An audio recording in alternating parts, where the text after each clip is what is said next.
pretty soon it manifests itself in all sorts of places, whether it's picture theatres, railway stations, railway line, train carriages, you know, on ferries, you lose shopping centres, you lose it everywhere. And the Sunbury Offences Act, to my mind, was one of the greatest policing strategies we had. It was a zero tolerance, but before zero tolerance became, you know, a catchword or a byword from New York. The Sunbury Offences Act, when properly policed, was in fact zero tolerance. You just didn't tolerate any form of antisocial behaviour. That was watered down, and one of the interesting things that was removed from that was the drunkenness, an offence of public drunkenness, where if you were drunk on the streets, the police would simply grab hold of you, put you in the back of the truck, you'd go to a cell, you'd be sobered up over the next 6 or 8 hours, and you'd go home. It removed you from the street. You no longer were a danger or a nuisance to anyone. You protected them and you protected the community, and the police kept an eye on you. And usually blokes would sober up and realise the next morning that this is not a good look, this is not a good career to be in, getting locked up by the cops, put in a cold cell for, you know, 6 or 8 hours and then thrown out the door. That was removed. So suddenly public drunkenness was no longer an offence. What was a problem that they're all trying to confront now, right throughout Australia, and they're talking about having task forces and they're talking about having crackdowns on public drunkenness. These things recycle. Over a period of time, they will come back and haunt us. They've come back to haunt us now, 20 odd years on. It's been a long time coming, but the ingredients have been there since they took away the Sunbury Offences Act. Purely a political decision. I have absolutely no doubt in the world to remove the Sunbury Offences Act from the police because it weakened the power of the police. Di spoke about the hopelessness of Cabramatta, and I actually went to Cabramatta in late '96 and remained there until I gave evidence here, and then I was suddenly transferred to the city, 60 kilometres from where I live. Very lucky about that. Cabramatta was a perfect example of political interference in policing. I have absolutely no doubt, and Di sort of touched on it, and I actually, in my submission to Parliament, said that it was my belief and other police belief that Cabramatta was a containment area. Cabramatta is mostly populated by Southeast Asian migrants and a few older European migrants. Very safe labour seeker it was until Di nearly took it. In other words, you've got a captured audience. You've got people that are poorly educated. They don't yet feel like they belong to Australia. They don't understand the party political system. They just vote where they're told to vote. So by keeping it in an area such as Cabramatta, it didn't reflect on the rest of Sydney. And they weren't likely, the Carr government wasn't likely to get in trouble with the rest of Sydney over containing a drug problem in Cabramatta. And you have no idea, it was third world country, to walk around the streets and just see bodies everywhere, stabbings, shootings, kids, you know, young kids, 18 months old, 3 years old, crying over the body of their mother who just died of a drug overdose. And it might only happen 50 yards from the police station, one celebrated sort of incident which was captured by the media. I have, to this day, strong feelings that it was purely political to keep the damage contained within the Cabramatta area because it was a safe labour seat. What they didn't count on was the community and the police getting together and advocating for change. And it was a quietly spoken little Vietnamese fellow, Tung No, who took the ball up along with the owner of the Cabramatta Inn, Ross Trevaux. And they would regularly harangue the local police commander, the district commander, the region commander, the police commissioner, and anybody else that ventured into Cabramatta. Eventually there was a public inquiry, and as we know, history was made with a number of changes being recommended by the Parliamentary Committee, and it's Cabramatta now. I was only there last Friday, and it's just amazing to see a community go from one extreme to the other in the space of 10 years. It is a community that's been saved. There are numerous cafes on the streets now where you can, you know, have a cappuccino. 10 years ago, cappuccino wasn't served, but heroin certainly was. And the roar of ambulances and police sirens were non-stop. You don't see that, not as much, I'm told now, if at all. And that's where politics actually got into policing in the worst possible way. In order to contain the heroin problem in Cabramatta, they needed to do something with the figures. And very cleverly, Ryan and a few others came up with the idea of only having certain categories of crime as being sort of a benchmark or an accountable policing tool. They had car stealing, robbery, random breath testing, murder, and one or two others on the list of 6. Nowhere on that list was drugs. In Cabramatta's biggest problem was drugs. There was no organised crime on those crime stats. Cabramatta's biggest problem was organised crime. So you had a community that was just, without appearing on the crime stats, it was just a clean community apparently. There was an analogy that Ryan used that Cabramatta had become safer than Roseville on the North Shore. And the late Morgan Ogg, a journalist for Channel 7, went over to Roseville and did a film of this old fellow in his pork pie hat and tweed coat and a little poodle dog, and saying this is the new crime centre of Sydney, Roseville. And then taking the camera, panning the camera back to Cabramatta with sirens and dead bodies and bullet blasts and, you know, just a war zone, and saying this is now one of the safest areas in Sydney. That showed the futility of Ryan's commissionership, but it showed the close political-police relationship that had developed. And media spin became probably the most important police weapon. Now, on one hand, politics and policing caused a problem in Cabramatta, but on the flip side, politics and policing, politics with the opposition and the local Cabramatta identities actually changed it. So it can go both ways. It can be a useful tool or it can be a destructive tool. Unfortunately for Cabramatta, the police political sort of push was the right one. It was done for the right reasons. It was done for the community, not for anybody else. And Cabramatta is now an amazing place, and people should go out there because it's a tourist spot that's yet to be really developed to the stage of Luna Park or the Opera House. It's an amazing place, and it was saved through the community themselves along with their police. And it's a great example of police disobeying their masters.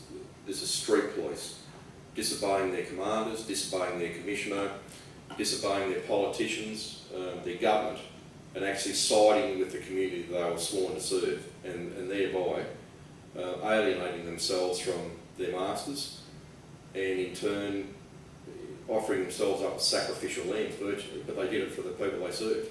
And it's interesting, they did it for Southeast Asian born people, not, you know, your normal Anglo-Saxon Australian. This was policing at its best, where there was no colour, there was no race, they were just people that needed help. And the crime figures themselves was also a very, very rubbery story. They used to list Ryan and Paul Whelan, who was the police minister at the time, along with Bob Carr, the Premier, would spout about how many arrests were being made in Cabramatta. Well, they weren't actually arrests, because somewhere after Ryan started, we came up with this new idea of actually giving people tickets rather than putting them in the back of a truck, taking them back to the police station, fingerprinting, photographing, identifying them and bailing them to court.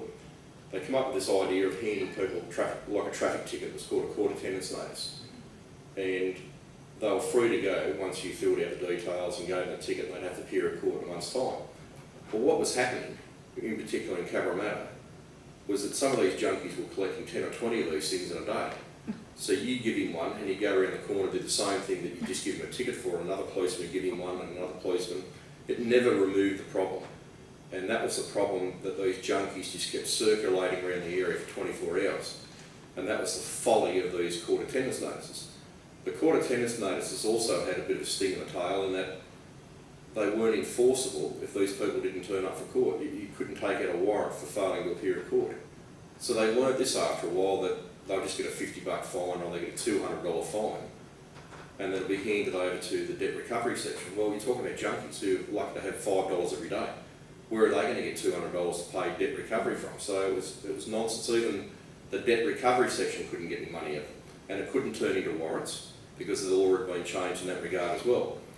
So we had this circle, or this cycle of junkies just completely populating Cabramatta 24 hours, virtually, without any fear of being arrested unless they did something really serious like murder or stabbing someone, which there were plenty of instances. Yet, whenever the media, and they only did it occasionally, questioned what was going on in Cabramatta, Ryan and the others would say, we've made 6,000 arrests this year. Well, they hadn't made 6,000 arrests.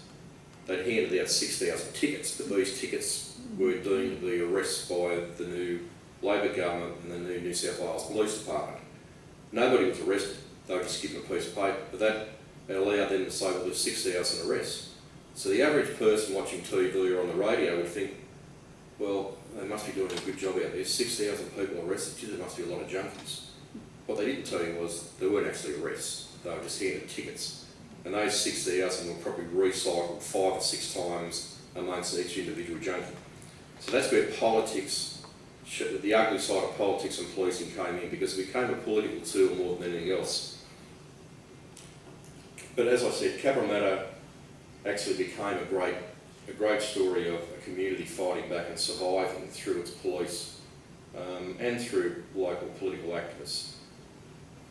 It's a story of police caring for people that they'd never policed before. I'd never policed any South East Asians to any great degree prior to going to Cabramatta.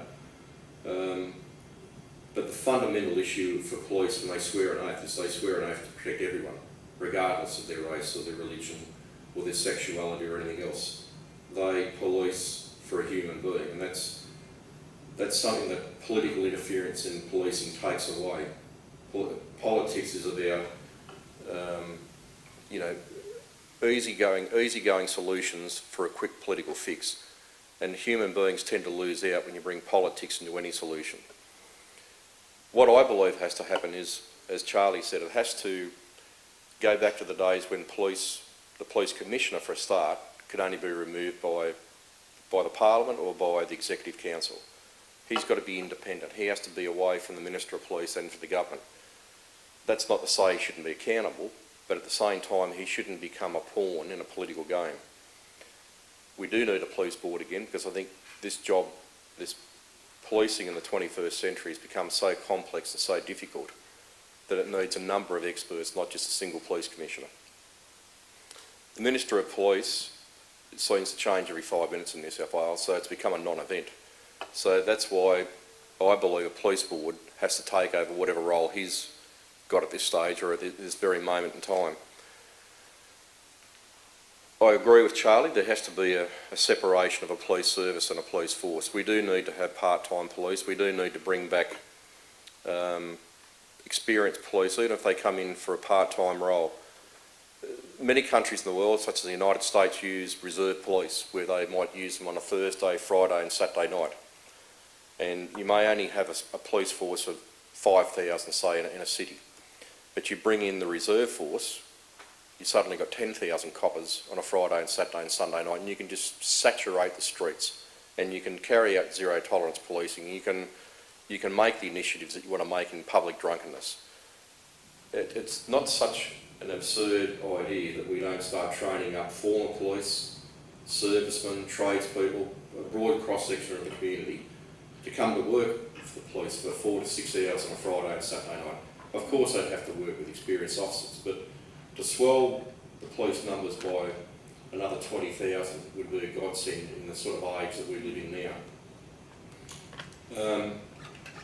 I've gotten a bit of controversy recently.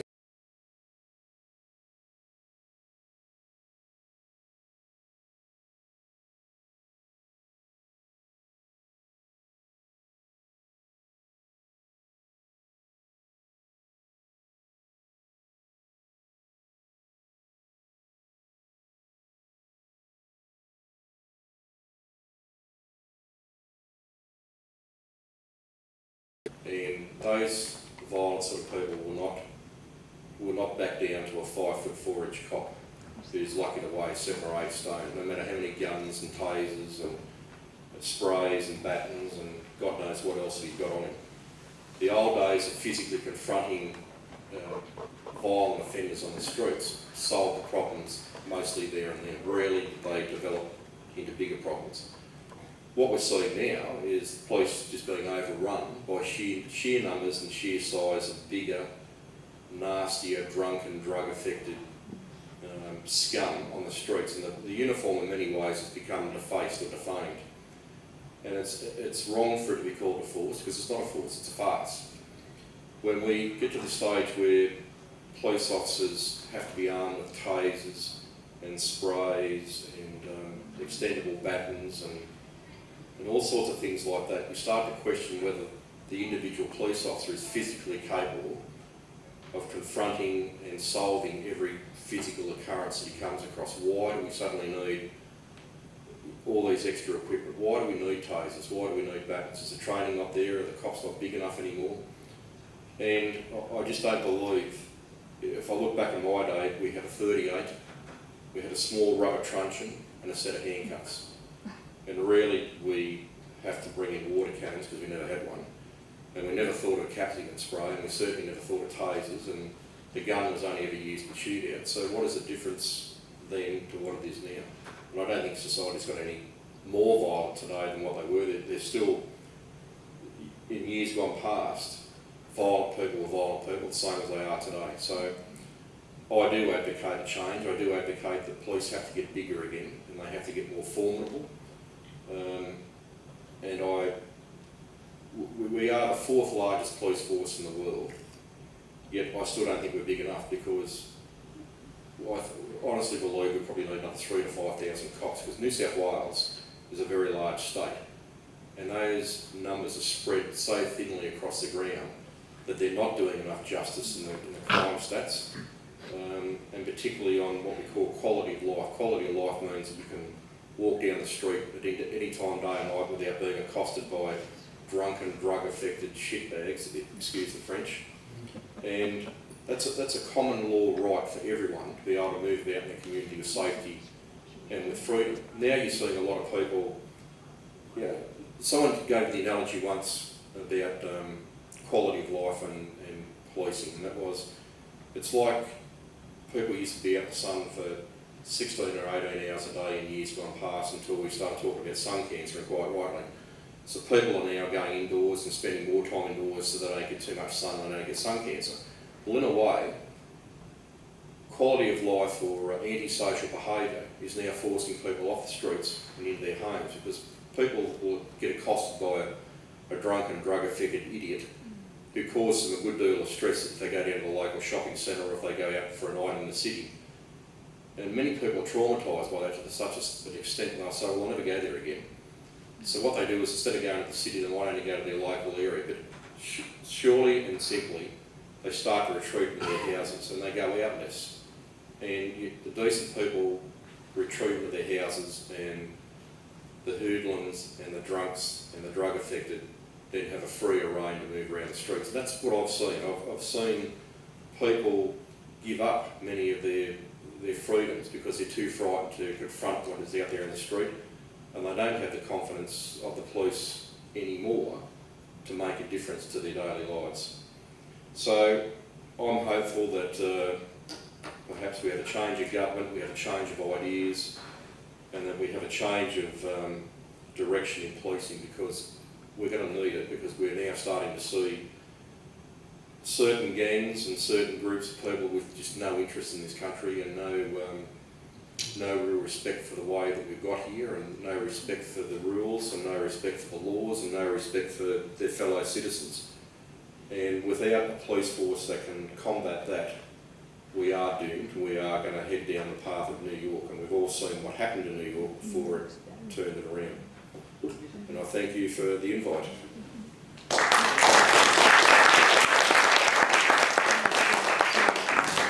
We'll do it this way. There's a lady coming round with a mic. Unless you think you've got a great big whopping huge voice, it's a good thing to come up to the mic, and you can ask questions of either Tim Priest or Di Lee, or both.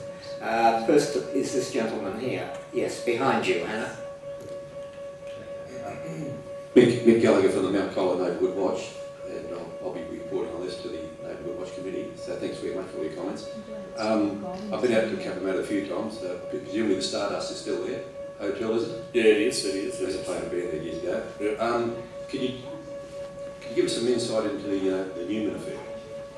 Well, it's funny you should say that because I'm just about to start writing my next book on the murder of John Newman. So this is not script, by the way. I've never met this gentleman before. Look, John Newman was a curious figure, if I can put it that way. He foresaw the problems of the gangs, you know, in 1991, 92, 93. And he kept warning people that this was coming, that the 5-2 were getting more powerful. And the 5-2 gang, of course, was the most violent of the Asian gangs that worked in that area.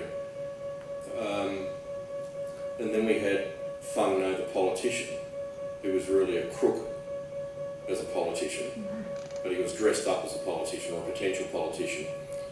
And Fung wanted to be the member for Cabramatta.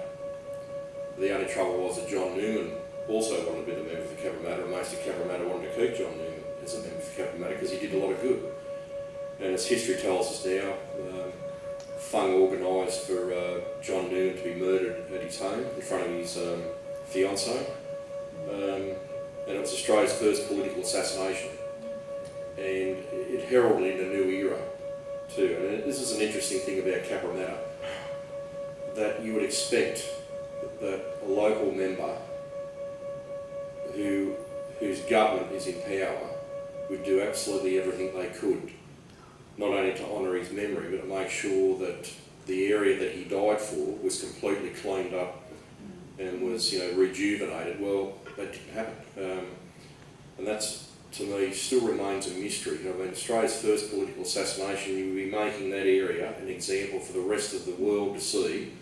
All right, someone was murdered here, a local member was murdered, it'll never happen again, and we're going to clamp down on this suburb, and it's going to be the perfect example of a new suburb born because they lost their local member. Well, the opposite happened, and I'm still curious as to why that happened.